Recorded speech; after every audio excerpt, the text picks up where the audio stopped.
Nandita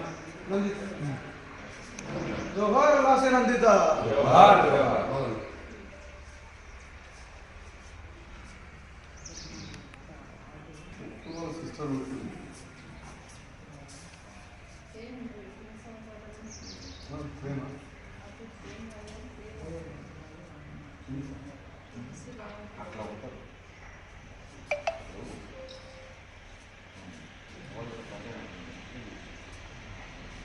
sir ఒకసారి మళ్ళీ ఈరోజు సికింద్రాబాద్ కంటోన్మెంట్ ఎమ్మెల్యే లాస్యా నందిత గారు రోడ్డు ప్రమాదంలో మృతి చెందడం చాలా దిగ్భ్రాంతికి గురి చేసింది. ఎందుకంటే అతి చిన్న వయసులో మరి శాసనసభ్యురాలిగా ఎన్నికై ప్రజలకు వాళ్ళ నాన్నగారి స్ఫూర్తితోటి సేవలు చేసే సమయంలో అదే సేవలు ప్రజలకు అందించాలని చెప్పేసి ప్రజలందరూ కూడా ఆకర్షిస్తున్న సమయంలో మరి ఎమ్మెల్యే ఎన్నికై అవి పూర్తి స్థాయిలో మరి వారి నాన్నగారి ఆశయాలు నెరవేరక ముందే ఈ విధంగా వారికి మృతి చెందడం మరణించడం అనేది చాలా బాధాకరం. వారికి వారి కుటుంబ సభ్యులకు భగవంతుడు మనోధైర్యాన్ని ఇవ్వాలని చెప్పేసి ప్రార్థిస్తాం.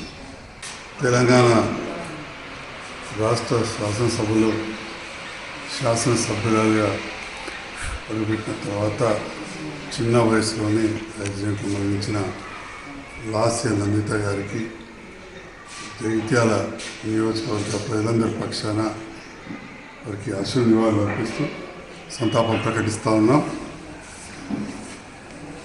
లాస్య నందిత గారు వారి తండ్రి సాయన్న గారు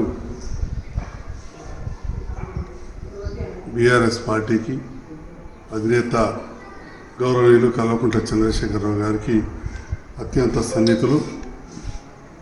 నేను కూడా రాజకీయాలకు వచ్చినప్పటి నుంచి కూడా వారి తండ్రి సాయన్న గారు వారు షుగర్ వ్యాధితో ఇబ్బంది పడి ఆ సందర్భంలో కూడా వారితో మాట్లాడడం జరిగింది. తర్వాత ఒక కార్పొరేటర్గా ఉంటూ పార్టీకి ఎనలేని సేవలు అందించిన లాస్య నందిత గారు సికింద్రాబాద్ కంటోన్మెంట్ ప్రజల ఆదరాభిమానాలు చూరగొని ఒక మంచి మహిళా నాయకురాలుగా ఎదిగి మొన్న జరిగిన 2023 ఎలక్షన్లో ఒక ఘన విజయం సాధించడం జరిగింది. మరి ఆ సాధించినప్పటి నుండి కూడా ఆ దురదృష్టం మొన్న కూడా నల్గొండ నుంచి వచ్చేటప్పుడు వేరే ఎవరో వచ్చి పరిగిస్తే వీరి కారు కింద పడి యాక్సిడెంట్ అవ్వడం, మళ్ళీ ఈరోజు జరగడం ఇవన్నీ ఇక భగవంతుడు ఇక విధిరాత అనుకోవచ్చు. ఇంత చిన్న వయసులో బంగారు భవిష్యత్తు, చాలా భవిష్యత్తు రాజకీయంగా ఈ రంగంలో ఉన్న నందిత గారు మరణించడం అనేది చాలా బాధాకరం.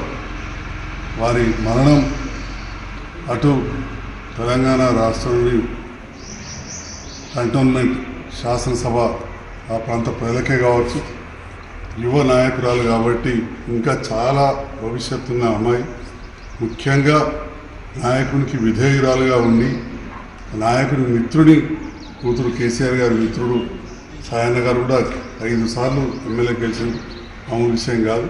అంటే ప్రజల గుండెలో వారు ఎంత ఉన్నారనేది దీన్ని బట్టి మనం అర్థం చేసుకోవచ్చు. అలాంటి చిన్నారి ఇంత చిన్న వయసులో ప్రమాదవశాత్తు మరణించడం చాలా బాధాకరం. వారికి వారి కుటుంబ సభ్యులకు భగవంతుడు పూర్తి స్థాయిలో ధైర్యాన్ని ఇవ్వాలని, వారి ఆత్మకు శాంతి కలగాలని చెప్పి ఆ భగవంతుడు ప్రార్థిస్తూ జగిత్యాల నియోజకవర్గ ప్రజలందరి పక్షాన ఆ కుటుంబ సభ్యులకు సంతాపం తెలియజేస్తూ నివాళులు అర్పిస్తాను.